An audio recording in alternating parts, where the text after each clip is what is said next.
दर्शकों, हमारे शास्त्रों में 4 युग बताए गए हैं: सतयुग, त्रेता युग, द्वापर युग और कलियुग। अब यह कलियुग का दौर चल रहा है, जिसे हिंदू शास्त्रों में सबसे भयानक युग बताया गया है। कल्कि पुराण और गरुड़ पुराण में किया गया वर्णन सुनते ही मनुष्य का मन भय और आश्चर्य से भर जाएगा। आज के वीडियो में हम कलियुग के बारे में भगवान श्री कृष्ण द्वारा बताए गए 5 ऐसे रहस्य बताएंगे जो आपके होश उड़ा देगा। 5वां रहस्य तो आपको आज की सच्चाई से अवगत कर देगा, इसलिए वीडियो अंत तक जरूर देखें। महाभारत की समाप्ति के पश्चात युधिष्ठिर हस्तिनापुर के सिंहासन पर आसीन हुए।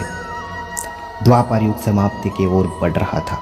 युधिष्ठिर के मन में सृष्टि के भविष्य को लेकर अनेक चिंताएं उत्पन्न हुई। उन्होंने अपने भाइयों को अपनी चिंताएं व्यक्त की। तब सभी पांडवों ने भगवान श्री कृष्ण से परामर्श करने का निश्चय किया। 5 भाई द्वारका पहुंचे। भगवान श्री कृष्ण ने सभी का हार्दिक स्वागत किया। युधिष्ठिर ने भगवान श्री कृष्ण को प्रणाम करते हुए अपनी चिंता बताई कि हे माधव, आप अंतर्यामी हैं। अब द्वापर युग समाप्त होने वाला है। कृपया हमें बताएं कि आने वाले कलियुग की चाल और गति कैसी होगी। तब भगवान ने मुस्कुराते हुए कहा, हे धर्मराज, आपकी जिज्ञासा उचित है। इसका उत्तर जानने के लिए आपको अलग अलग दिशाओं में स्थित रहस्यमयी वनों में जाना होगा। वहां आपको कुछ विचित्र दृश्य दिखाई देंगे। वह अनुभव मुझे आकर बताना होगा। 5 भाई अलग अलग दिशाओं में चले गए। उन्होंने वन में जो कुछ भी देखा उसे देखकर अचंभित हो गए। आखिर उन्होंने वन में क्या देखा और उसका श्री कृष्ण ने क्या उत्तर दिया, जानने से पहले अगर आपने अभी तक चैनल को सब्सक्राइब नहीं किया तो चैनल को सब्सक्राइब करें। वन से लौटने के बाद सबसे पहले युधिष्ठिर ने बताया, हे वासुदेव, मैंने 2 सूंड वाला विशालकाय हाथी देखा जो अपने दोनों सूंडों से पेड़ों को उखाड़ कर फेंक रहा था। वह मेरे लिए बहुत आश्चर्यजनक था।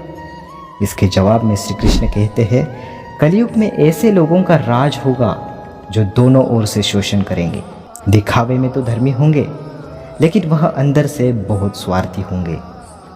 युधिष्ठिर के बाद अर्जुन ने कहा, हे प्रभु, मैंने जो देखा वह इससे भी आश्चर्यजनक था।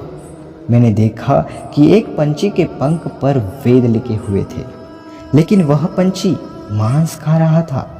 तब श्री कृष्ण ने उत्तर देते हुए कहा, हे पार्थ, कलयुग में ऐसे ही लोग रहेंगे जो ज्ञानी और ध्यानी कहलाएंगे, लेकिन उनका आचरण राक्षसी होगा। वे धर्म और वेदों का उपयोग सिर्फ धन कमाने के लिए करेंगे। इस सवाल के जवाब के बाद भीम ने अपना अनुभव बताया कि एक गाय अपने बछड़े को चाट रही थी। वह बच्चे को इतना चाटती है कि वह बछड़ा घायल हो जाता है। तो भगवान श्री कृष्ण कहते हैं कि कलयुग में माँ की अपने बच्चे के लिए ममता इतनी ज़्यादा बढ़ जाएगी कि वह बच्चा आत्मनिर्भर नहीं बन पाएगा। वह बच्चे के विकास में बहुत बड़ी बाधा बन जाएगी। भीम के बाद सहदेव ने श्री कृष्ण से पूछा, हे द्वारकाधीश, मैंने 7 कुएं देखे। सब कुएं पानी से भरे हुए थे और उनके बीच का सबसे गहरा कुआं सूखा हुआ था। श्री कृष्ण ने कहा, लोग लड़के लड़कियों के विवाह में, बड़े बड़े उत्सवों में लाखों रुपए खर्च कर देंगे, लेकिन पड़ोस में कोई भूखा प्यासा हो तो उसकी परवाह नहीं करेंगे। लोग सिर्फ दिखावे के लिए धनवान होंगे। उनका अपना ही सगा संबंधी भूख से मर रहा होगा, लेकिन यह सब देखते रहेंगे।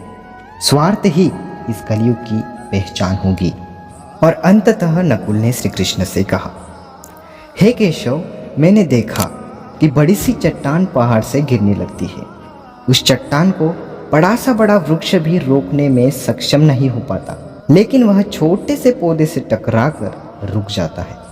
आखिर ऐसा कैसे संभव है? तब श्री कृष्ण कहते हैं कि कलयुग में मनुष्य की बुद्धि क्षीण हो जाएगी।